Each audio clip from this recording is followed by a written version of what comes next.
لو عايزين بقى تعملوا كيكة برتقال ناجحة من اول مرة، تكون هشة ومرتفعة كده وكمان ما فيهاش اي افتكاسات ولا مكونات غريبة، يبقى لازم تجربوا الطريقة دي.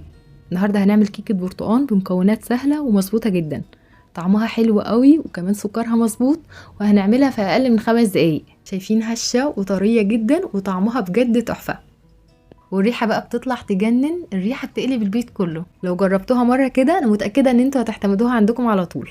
مش هطول عليكم كتير، وتعالوا بقى على طول كده نشوف الطريقة والمكونات بتاعتنا ايه.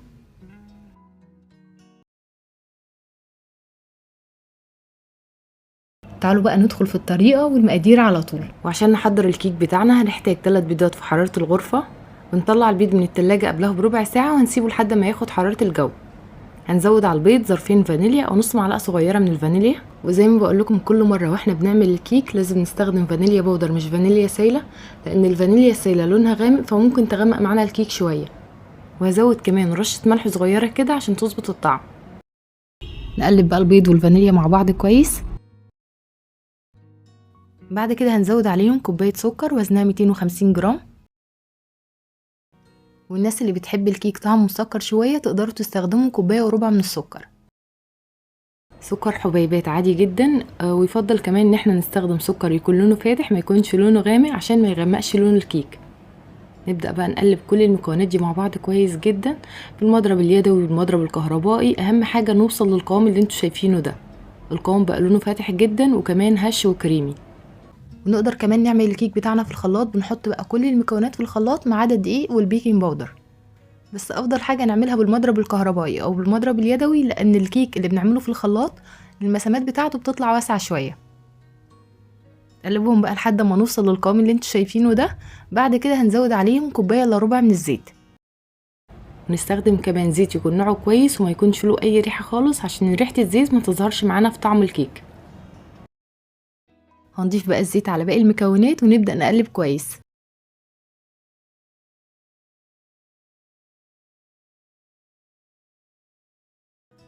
وهنزود كمان كوبايه من عصير البرتقال. بنعمل عصير برتقال عادي سواء بقى عملناه في العصاره او في الخلاط، صفيه بقى كويس جدا وكمان مش بنضيف له اي سكر خالص. هنزود كوبايه كده من عصير البرتقال، وهنزود كمان بشر برتقانه بنبشرها باضيق مكان في المبشره. ونحاول كمان واحنا بنبشر البرتقال بناخد الجزء الاصفر بس.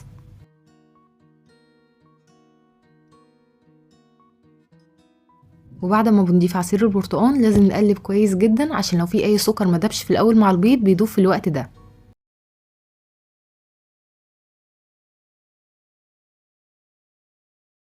دلوقتي بقى هنوقف تقليب وهنبدأ نضيف الدقيق. هنحتاج النهاردة 2.5 كوباية دقيق فاخر. هنضيف الدقيق كده على مرحلتين. وطبعا من الخطوات المهمة جدا لنجاح اي كيك ان احنا لازم ننخل الدقيق كويس جدا قبل الاستخدام. ده بيساعد ان الهواء يدخل جوه فراغات الدقيق والكيك بتاعنا يطلع هش ومرتفع اكتر. هنضيف الدقيق على مراحل كده، هنضيف شوية دقيق ونبدأ نقلب كويس جدا. وهنبدأ نقلب المكونات مع بعض كويس في اتجاه واحد بالشكل ده. هنعمل الكيك بتاعنا النهاردة بطريقة حلوة جدا هيخليه هش ومرتفع زي ما شفتوا معايا كده في اول الفيديو. هنقلب بقى كويس جدا، واول ما المكونات بتختلط مع بعض كده وكل الدقيق اللي قدامنا ده بيختفي بنوقف تقليب. دلوقتي بقى هنبدأ نضيف كمية الدقيق الباقية.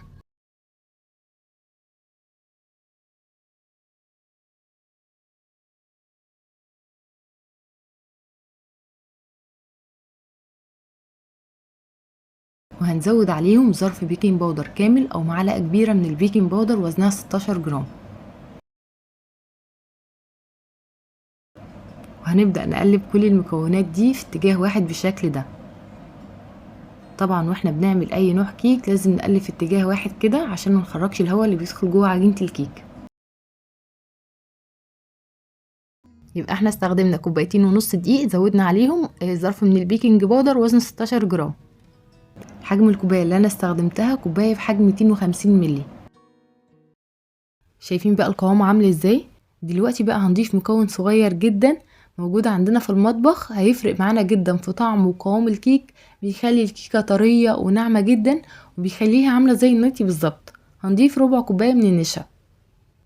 هضيف النشا وهبدأ اقلب كويس، واول ما النشا بيختلط مع باقي المكونات هنضيف تاني مكون معانا، هنضيف معلقتين كبار من عصير الليمون.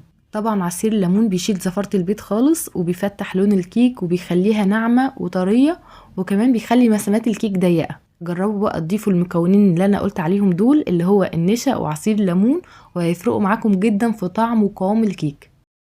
نقلب بقى بالراحة كده في اتجاه واحد عشان ما نخرجش الهواء اللي بيدخل جوه عجينة الكيك.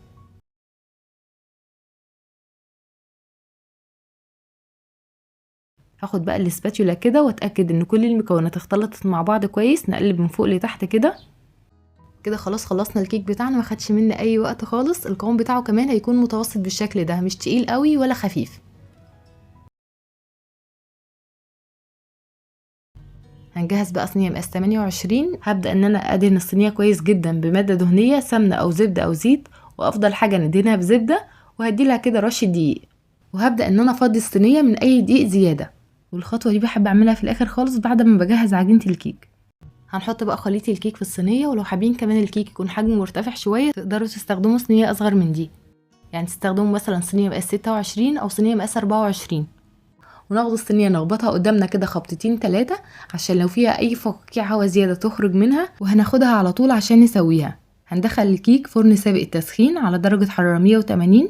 هنحطه في الرف الوسطاني، الفرن يكون شغال من تحت بس. طبعا مش بنفتح عليها خالص وقت التسويه. بعد ما بيعدي 35 دقيقه نقدر نفتح عليها ونختبرها بخله. لو الخله طلعت نظيفه يبقى كده خلاص الكيك بتاعنا استوى وزي الفل. هتاخد معانا تقريبا 45 دقيقه بالظبط وهنلاقيها استوت. في الاخر خالص بنفتح عليها الشوايه اقل من دقيقه عشان تاخد لون دهبي من فوق. وطبعا زي ما احنا عارفين تسويه الكيكه بتتوقف على درجه حراره الفرن، يعني لو الفرن بتاعنا درجه حرارته هاديه شويه فطبيعي ان الكيك هياخد وقت اطول في الفرن. اهم حاجه بقى عشان الكيك بتاعنا ما يهبطش، مش بنفتح عليها باب الفرن خالص وقت التسويه. من الحاجات المهمه جدا في تسويه اي نوع كيك لازم نسخن الفرن قبلها بحوالي 10 دقايق. ده كده شكل الكيك بعد ما استوى، شايفين شكله عامل ازاي؟ تسويه مظبوطه جدا من فوق ومن تحت، القاعده بتاعته ذهبيه. لونه حلو جدا، الكيكه نفسها طريه وهشه جدا، ما فيهاش اي ريحه زفره خالص. طعمها حلو جدا، سكرها مظبوط، لونها كمان فاتح جدا من جوه بسبب اضافه عصير الليمون.